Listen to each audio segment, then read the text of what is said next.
So today I am joined by Melissa Reddy, a football journalist currently based in the UK. Hi, Melissa. How are you doing?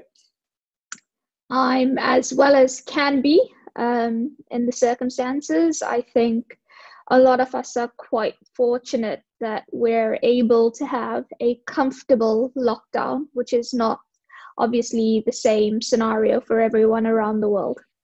Yeah, definitely. We can definitely be grateful, and for this going out to my students. At least online learning has continued. Some schools unfortunately don't have the resources or the capabilities to continue online learning. So I feel very privileged to have you on the podcast today. So I'm going to jump straight into things. And so, like me, you're South African. You were raised in South Africa. You now live in the UK. Although I'm in Germany, we've sort of gone on a similar path. Could you maybe just give yourself a quick, or give us a quick bio about yourself? Yeah, very proudly South African, which means yes, you grow up with quite a big sporting background because of the rugby, cricket, and what would be called soccer there, the influences, which is the binding element of society in South Africa, sport. And I always had a massive passion for it, was also quite good at languages, English in general, history. And the older I got, the more it made sense to find some sort of a career in sport, especially around journalism. I studied media and communications, but it's clear that there were no opportunities, especially for somebody quite young who was female trying to break into the industry, which is a very closed one. It was difficult, but finally an opportunity came about in 2007 to work at Team Talk, which at the time was basically Sky Sports' South African help office. And that's how I know you, because your brother worked in the same place as me, was actually in charge of me and taught me a lot of what I know. That was a very good grounding space to pick up everything there is to learn about sports journalism. Became head of the department there, left to join Kickoff Magazine, which is Africa's biggest sport publication. Then it became obvious that there was a ceiling in South Africa. I was doing super sport. I was doing the biggest radio station. So I would have to leave if I was going to get any better. Europe was always in my mind, but obviously it seemed so far-fetched and so difficult. But then I came for a working holiday to Europe, made a lot of connections and stuff, decided to take the massive plunge and moved to England to sort of build a career. Now I'm the senior football correspondent of The Independent, which is a big national, a regular contributor to BBC and Sky Sports, which is incredible because obviously you don't get a lot of female voices or voices of color. And the sport industry for a long time, especially in journalism terms, has been quite closed off, quite middle-aged white male, but it's diversifying a lot now, which is great. Yeah. So I'm just gonna sort of picture this journey that you've been on, and I could almost use that as a metaphor in the way that the learning process happens. You maybe have a goal, and at the moment we're looking at creating a goal that we can plan, we can practice, and we can amend how we get there. And then with determination and perseverance, which obviously you've had to do for probably all of your career, especially with trying to break into a male dominated industry, you've obviously had to really fight for your place in the industry. So I think I can really make a great connection, and I think that the students will definitely also be able to make that connection. So thank you for sharing that. Sport is obviously a daily part of your life, and obviously the world is turned upside down at the moment. But if you have to go back and think about your time at school, was sports or physical education important to you? Immensely important. So I grew up in apartheid South Africa, which meant, if your students don't understand, that based on your race, you were restricted in a lot of things that you could do, where you could go, or everything. Your entire existence was dictated to based on the color of your skin. And so I actually grew up in an area that didn't have a lot of facilities. So, people didn't have pools, or in my entire area, quite a big area, there were 2 public swimming pools. And during physical education, at sometimes we used to go to these pools for swimming lessons, which was a massive highlight. But also in general, sport was such an escape from everything at that time, because there was a lot of uncertainty when you were growing up, because of the shift in South Africa's politics. And you just absolutely wait till that buzzer went for physical education. 1, it was an exciting time to be with your friends. 2, you were always learning something new. So for me, it was like I said, the swimming lessons. We used to do volleyball, netball, just regular like stretches and stuff. There are still things that I learned in physical education in school that when I'm trying to do my gym workouts, I use those warm-ups still, because they're ingrained in your brain. But I think a lot of times people automatically might think they're not good at sports, or physical education is not for them. And it's not about being the next Usain Bolt, or, the next Olympic gold medalist in anything. It's actually just about keeping fit, feeling good. And physical education is also really important for mental health. So if there are kids who aren't really enjoying it, or maybe think they're not excelling in it, it's not about being the best or winning or anything like that. It's just really good to keep healthy, both physically and then mentally. Yeah. So again, you've really the picture that you've painted about your past experience in a way can be related to how now we've had to stay in lockdown, and there've been all these restrictions, and our job as PE teachers is to find a way to find creative activities to make sure that we can still deliver meaningful physical education, and these learning experiences, they need to add value. So I almost think that you would be a good PE teacher if you were put in that position.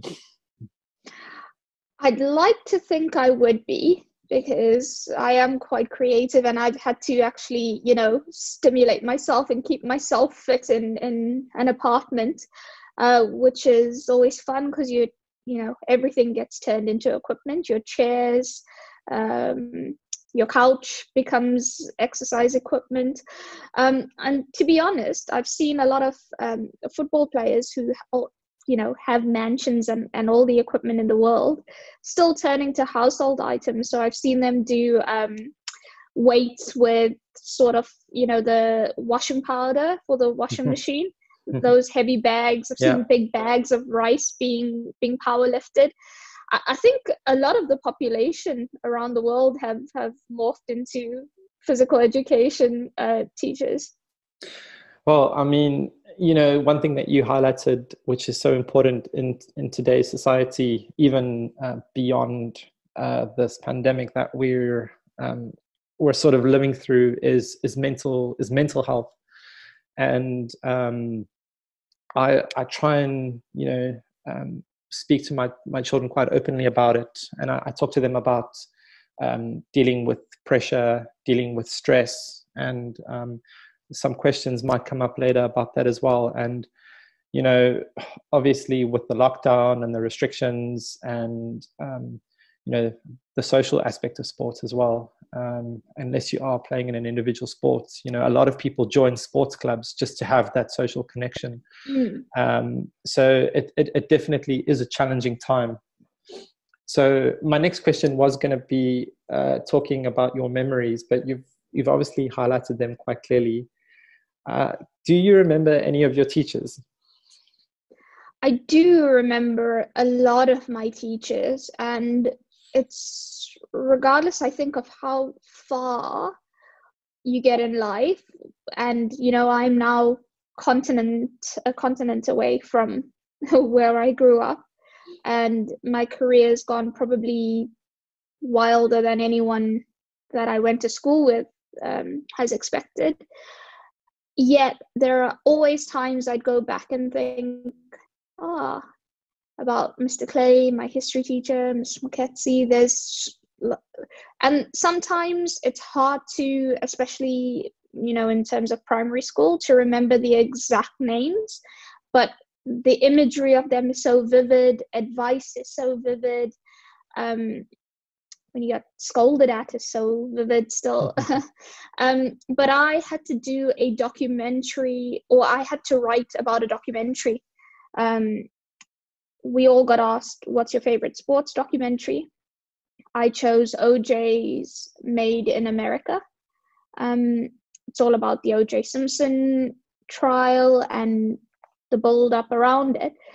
But you were supposed to choose a documentary that was special to you. And the reason I remember that one felt so personal is I remembered when I was 8, being in class and being told you have to do a play, and I was the team leader. I decided to do a play on the case, the OJ Simpson case, because it was on TV all the time. You watched the trial when you got home from school.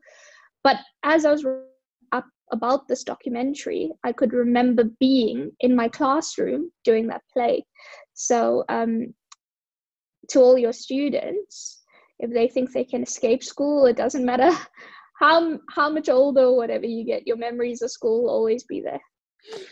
Well, I think in this case, I feel almost privileged because I know that most of my students thoroughly enjoy PE, and especially now where they're stuck at home and they're on their iPads and they're having their Zooms, and my subject is at least an escape for them. So today, for example, it's Trick Shot Tuesday, and they had to go and, you know, be creative, and it could be hitting, striking, catching, almost any sort of creative movement possible, and it just had to have a trick shot element into it. And I talked to them about this escape, you know, turn your brain off, just go outside. And I have many active students who participate in a variety of sports, and actually I can't wait to see, you know, what this escape of, you know, the break that they had today.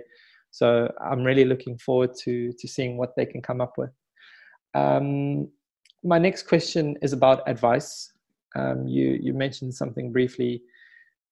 It doesn't have to be a PE teacher, or it could even be a sports coach, or maybe just someone that you've, when you were growing up, or when you were, you know, a young professional. What's the best piece of advice that's ever been given to you? There's quite a few. I think one is trying is good enough. Like, if you've tried to do anything, it's great. You've attempted it, which is better than just assuming that you can't do it or it's not for you. I would say just put some effort into anything. Don't just automatically write off stuff.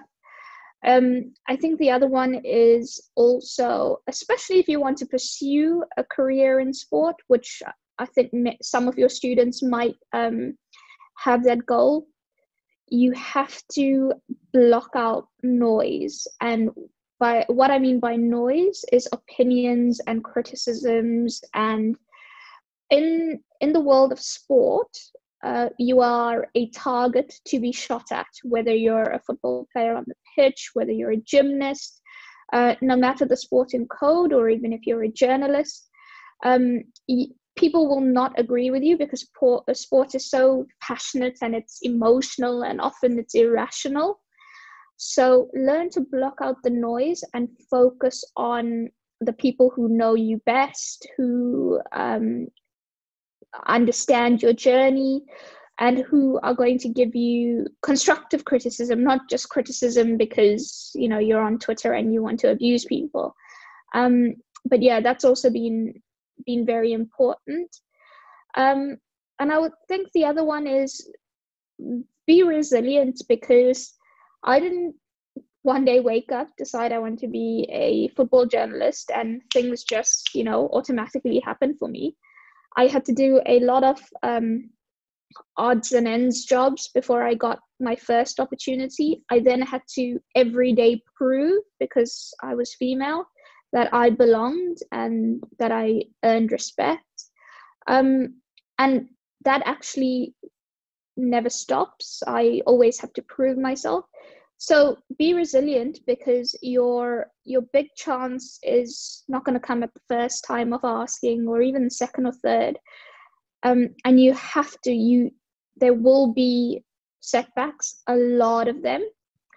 And having setbacks is automatic and normal. The most important thing is how you react to them. Yeah. So just to give you a little bit about the PYP curriculum, which our school follows, we have a variety of learner profiles, and on these profiles, we sort of have expectations. And one of them that you highlighted that I can connect to is being a risk taker. So you've obviously from a young age, or after school, going into university, deciding which industry you wanted to go into, knowing that it was going to be challenging. And then obviously when you decided to take the plunge and move to the United Kingdom, that must have been quite terrifying. And I think that it's a nice way to see that, or a nice way to connect for my students, that, you know, risk-taking could be trying a new sport, but, you know, in the greater scheme of things, the real lesson that you learn in PE could be that you've got to apply the same thing, just that instead of learning how to throw or kick, you now have to learn how to travel or live alone or apply for visas. So thank you for that. Yeah, the last one, applying for visas, that is a life challenge. Yeah, as South Africans all around the world know, it can be an arduous task. However, let's lighten the mood a bit. Who was your sporting hero when you were growing up? First sporting hero, definitely Sean Pollock, who your students probably don't know, but South African cricketer. I absolutely idolized him. And that was my grounding, actually, into journalism, because when I was growing up, you could ask me anything about Sean Pollock and I'd be able to tell you. I'd be able to tell you his records, because I did so much research into him particularly. I knew everything about the Proteas. And then in a football sense, John Barnes was the first footballer I looked at and thought, he makes everything look easy. I'm interested in the sport.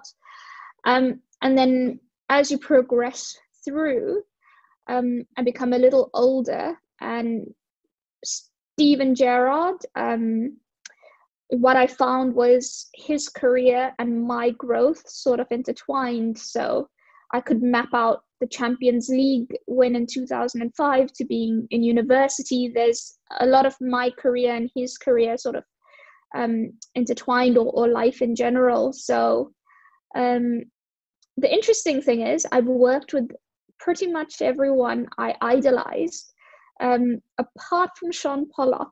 And that's only because I've wanted to keep it special as something I've never done, because I've had the opportunity to. We've both been in the exact same TV building.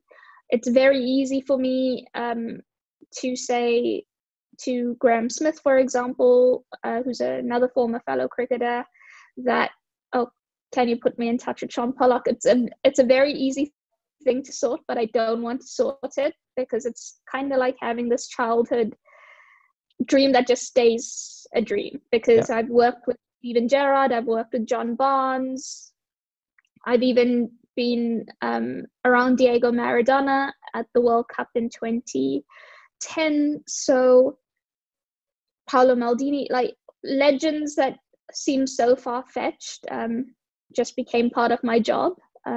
So yeah, I want to keep Sean Pollock special.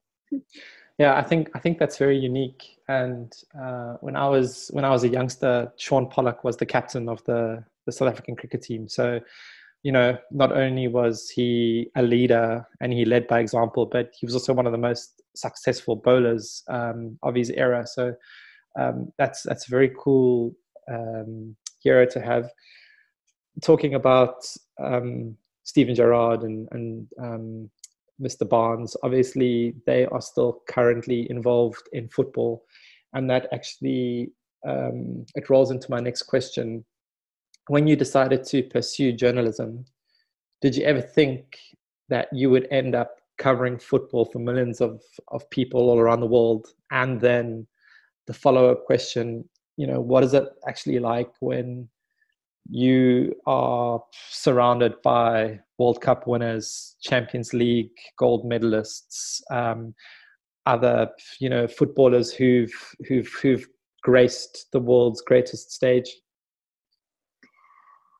No, I never thought about, you know, having an audience or reaching an audience of millions, because the Premier League is a global giant and it touches every area of the world. I got into sports journalism because I was so passionate about it. There wasn't any thought of being on TV or being on radio or being well known, none of that. It was just, I absolutely love sport and I love writing about it, and that's all I want to do. I want to tell the stories of people in sport.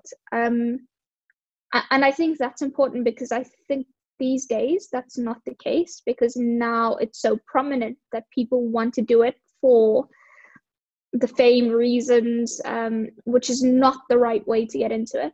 And then what is it like? It's sort of hard to explain this because it seems far-fetched if you're a fan, and I've been a fan. But once you step into that professional world, you cannot, you don't get starstruck, they feel like normal people to you. So I am friendly with a lot of the footballers, with a lot of the top managers, and they're ordinary people. And to give you guys an example and your students an example, Jurgen Klopp is, you know, Champions League winning manager in charge of Liverpool, who will win the Premier League title this season when the campaign resumes. One of the world's, you know, elite managers. He's spending his time in quarantine learning to tie a tie and loading up the dishwasher. You know, it doesn't matter that he's this mega famous, mega millionaire, you know, a football personality for the ages. He's still doing human things. And the more you work with these people, the more you realize they're just you and I, but with a cooler job. I don't know. Being a PE teacher is a pretty cool job. I won't lie. I think that's also quite nice that you spoke about Jurgen Klopp, because obviously he was very successful at Dortmund, and Dortmund is one of, you know, Germany's one of their most highly decorated clubs, and still is a very, very competitive club at the moment. Could you tell us about your first appearance on live TV, and what sort of emotions were you feeling? Um, because I've always been into debating and public speaking and stuff like that, there wasn't any nerves or apprehension or problems with confidence or anything like that. It was an opportunity that I found really exciting. But I put a lot of pressure on myself to be very good at things, to deliver. And so I knew, also because I know people will judge me differently because I'm female, so they'll wait for the slip up or they'll want to hang on every word. So I'm always really well prepared. And the thing I can remember about my first TV appearance was the preparation that I did for it. Not actually, I cannot remember much of how the shoot and the live show went itself, but I can remember how much I worked to make sure that that opportunity leads to another opportunity and so forth. Yeah.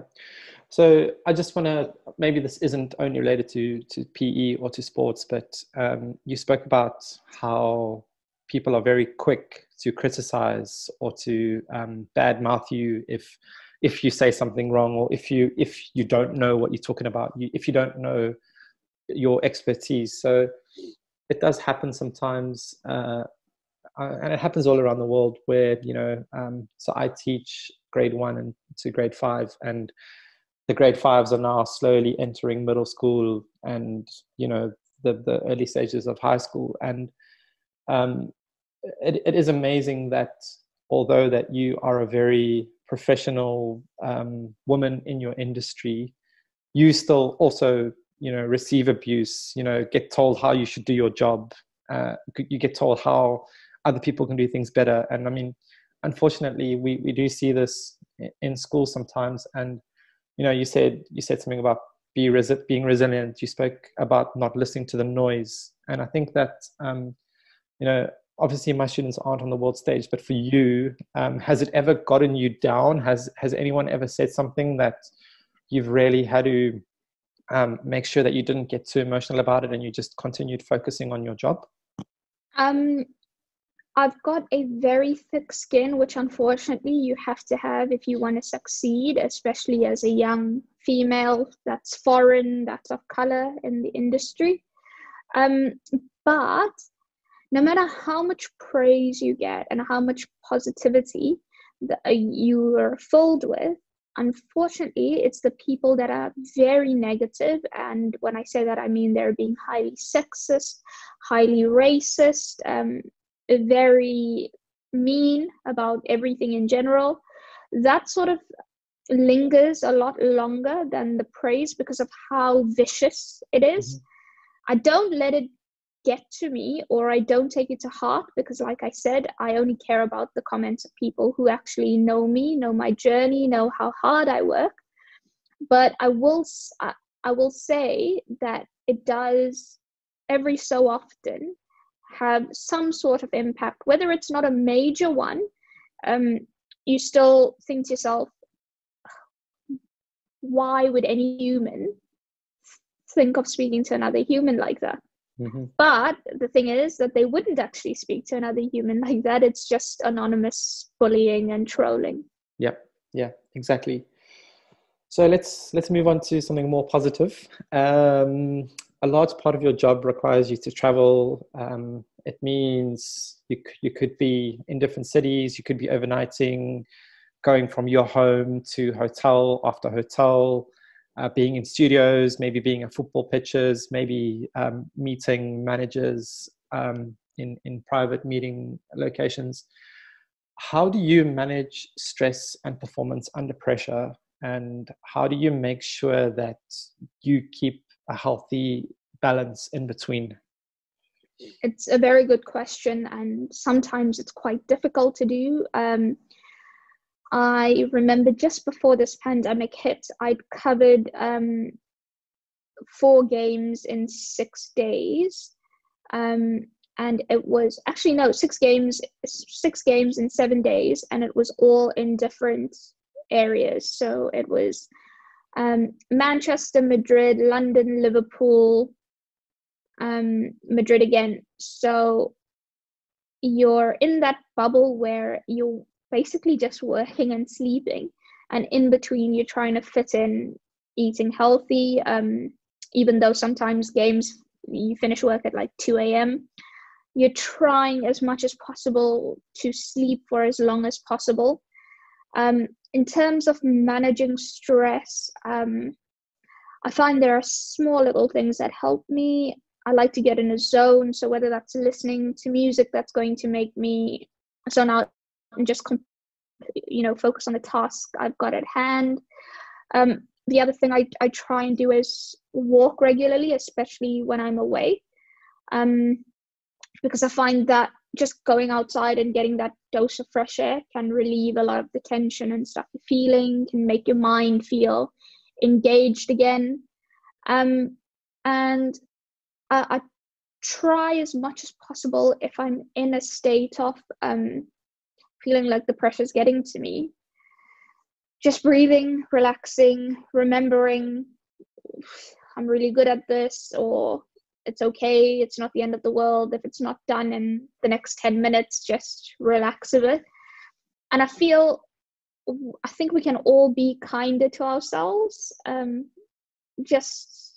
think we should be kinder to other people in general, but also kinder to ourselves, and realize that not everything can be at 100% all the time, and we as human beings can't be at 100% every time. Yeah, and I also I think that that's 100% correct, because I know that there's some days where I am not myself, or I am not feeling my best, and especially in the classroom, sometimes students might feel stressed or pressured to complete a task where it could be a new task. It could be something that isn't their strength, and sometimes it can become emotional. And I try and say to my students, okay, it's okay. It's okay if you need to take a step back, if you need to go, relax and reset. And I think as long as they can learn, and even if they aren't capable of fulfilling the task, so that they at least try. And that's also something that you mentioned. So I think that that's very important. What has been the best moment in your career? There's been quite a few. Obviously, covering a World Cup is massive. Covering Euros, all big competitions that, as a kid growing up in South Africa, you never imagined you'd watch live, let alone be paid to watch live, and people want your opinions on what you're watching. But the Champions League last season, being a Liverpool fan, being at the final, covering it, Liverpool winning it, having lost it the year previously to Real Madrid in Kiev, which I was also there to cover. So working 2 Champions League finals in 2 seasons is quite big. Then having Liverpool win the second one, and then going to the party afterwards and lifting the trophy, which is very, very, very heavy, by the way. That I think, both in a professional capacity and a personal capacity, was quite a cool thing. Awesome. Yeah, I think, obviously being South African, winning the World Cup, the Rugby World Cup last year was a beautiful moment for all of us. And I can only imagine, the connection that you have, not only to the sport, but to the club, as well as maybe, some personal connections. And then being part of that celebration must have been very, very special. So I'm sure I'm going to have quite a few jealous students.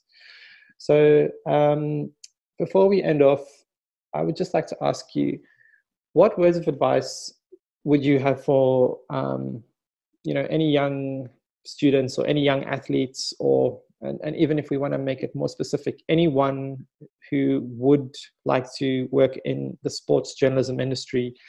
And it could even be like yourself, a young female who's trying to make a mark in a male dominant industry. What sort of advice would you give to maybe my young female students? Okay, so at the get-go, for anyone trying to be involved in sports in any capacity. I think you have to look at people who have been successful in sport, and you'll see that they all share similarities. They might have different backgrounds and stuff, but their dedication is, always at maximum.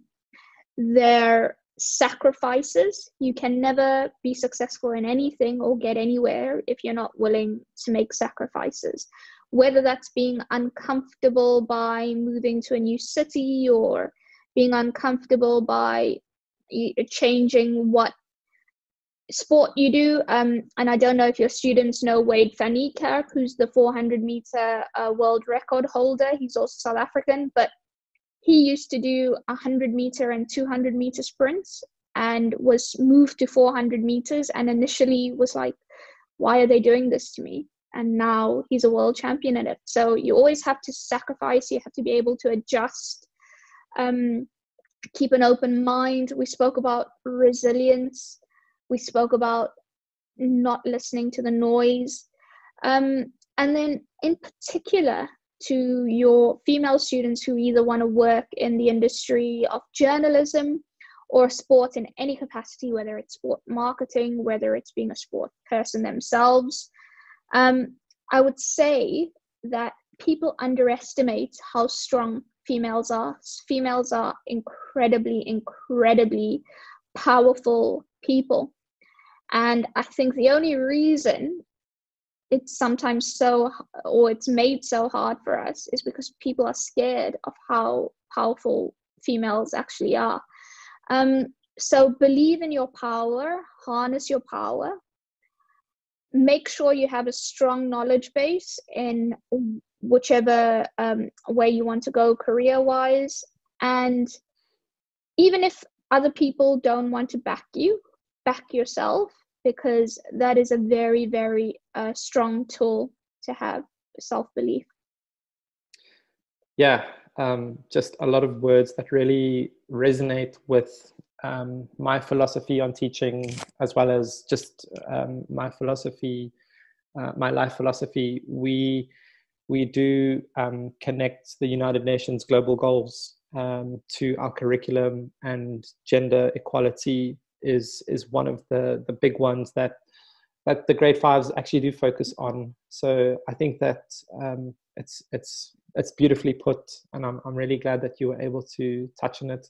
I think that your journey has been amazing, and you can be very proud of the sports journalist, or I'm just going to call you the sports professional that you are today. Mm-hmm. And I do hope that whoever does watch this or listen to this podcast one day can live your story, can feel the difficult times, but also celebrate the happy and the great times. So I just want to say thank you very much for spending time with the Metropolitan School Frankfurt grade 5 PE class, and we'd love to see you at assembly one day. I'd love to be there. It's been a pleasure. And if any of your students need any further advice or anything like that, they can feel free to get in touch. I travel a lot, and I'm in Germany a lot, so maybe it's not so far-fetched to do that assembly idea.